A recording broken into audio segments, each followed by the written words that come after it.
అయితే ఒకటి మాత్రం చేయగలను, ఒకటి మాత్రం ఆయన చేయమంటున్నారు, తద్వారా ఆనందిస్తూ ఉంటానంటున్నారు. ఏంటది అంటే కృతజ్ఞతలు చెల్లించాలి. ఏం చెల్లించాలమ్మా? కృతజ్ఞతలు చెల్లించాలి. దేవునికి కృతజ్ఞతలు చెల్లించాలి. దేవునికి కృతజ్ఞతలు ఎందుకు చెల్లించాలి? కొద్ది నిమిషాలు దేవుని వాక్యాన్ని విందాం. ముందుగా చిన్న ఇంట్రడక్షన్స్. పిల్లల ఒక నూతనమైనటువంటి దంపతులు ఉన్నారట. మ్యారేజ్ అయిన మొత్తము ఒక గిఫ్ట్ ఇవ్వాలనుకున్నారు యజమానులు యజమానులు గారికి. ఫోన్ కొత్తగా వచ్చినటువంటి కాలం అది.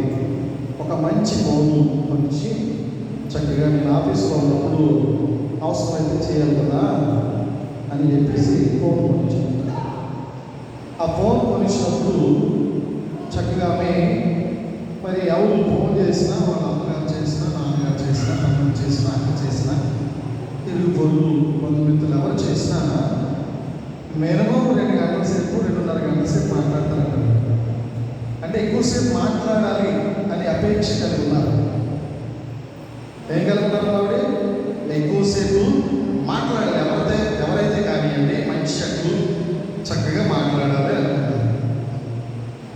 రోజు చూస్తారైనా ఫోన్ వచ్చిందంటే 2 గంటలు 2.5 గంటలు మాట్లాడుతూ ఉంటారు. అమ్మ చేసినా, తండ్రి చేసినా, ఎవరు చేసినా, స్నేహితులు చేసినా. పిల్లరా ఇంకొక రోజు సెలవు వచ్చింది, ఇంటి దగ్గర ఉన్నారు. చక్కగా మంచిగా వంట చేయించుకుని ఫోన్ చేసి హాయిగా బయటికి వెళ్ళాలి అని అనుకున్నాడు ఆయన.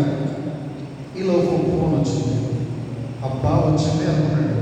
ఏమన్నా అబ్బా వచ్చింది, ఇంకా 2 గంటలన్నర అయిపోతే నాకు భోజనం ఇక్కడే, బయటికి వెళ్ళక్కర్లేదు అని చెప్పేసి అనుకున్నాడు. ఆమె మాట్లాడి చాలా సడన్ సర్ప్రైజ్ ఇచ్చింది. ఏంటంటే ఒక 1/2 అవర్లో మాట్లాడి ఫోన్ పెట్టేసింది. ఎంతసేపు అమ్మా? 1/2 అవర్లో. అంటే 2.5 గంటలు మాట్లాడగలిగే ఆమె ఒక్క అరగంటలో మాత్రమే మాట్లాడి ఫోన్ పెట్టేసేసరికి ఇంకొంచెం కంగారు వచ్చింది. ఏంటబ్బా ఇంత క్రమాన్ని అనుసరిస్తున్నారు ఇది అని చెప్పేసి, అమ్మా ఏంటి అరగంటలోనే ఫోన్ పెట్టేసావు అని చెప్పేసి అడిగినప్పుడు ఆమె చక్కని జవాబు వచ్చింది. అయ్యా ఏమి కాదండి, ఏదో రాంగ్ నెంబర్ అంటండి అని చెప్పింది. అక్కడ ఏం చెప్పిందమ్మా? రాంగ్ నెంబర్ అంటే ఏం చెప్పిస్తుంది. నోరు ఇచ్చి నోరు వెళ్ళబెట్టి అలాగే చూస్తాడండి. రాంగ్ నెంబర్కి అరగంట సేపు మాట్లాడితే మామూలు కాదు 2.5 గంటలు, రాంగ్ నెంబర్ అయితే అరగంట. అంటే ఆమె ఎవరితోనైనా చక్కగా మనసు విప్పి మాట్లాడాలి. కొత్తగా ఫోన్ వచ్చింది. కోతికి కొబ్బరికాయ దొరికినట్టు ఉంది. ఒక మాట చెప్పాలి, ఏముంది? కోతికి కొబ్బరికాయ దొరికినట్టు ఉంది. వాళ్ళ అమ్మగారు చేసినా, స్నేహితురాలు చేసినా, అక్కడికి బయటికి ఫోన్ వచ్చినా, ఏ ఫోన్ వచ్చినప్పటికీ కూడా ఎక్కువసేపు మాట్లాడాలనేటువంటి ఆశ కలుగుతుందండి. ఆశ్చర్యపోయాడు. ఫోన్ కొనివ్వక ముందే చక్కగా నాతో కాసేపు మాట్లాడేది నా భార్య.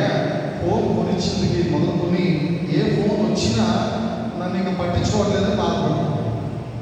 ప్రభునందు ప్రేమైనటువంటి వల్ల దేవుని యొక్క లేఖనాల్లో మనకు చక్కని వివరణాత్మక సందేశాన్ని ఇస్తారు. వినుట క్రీస్తును కూర్చున్నటువంటి మాట వలన మనకేమొస్తుంది? విశ్వాసం.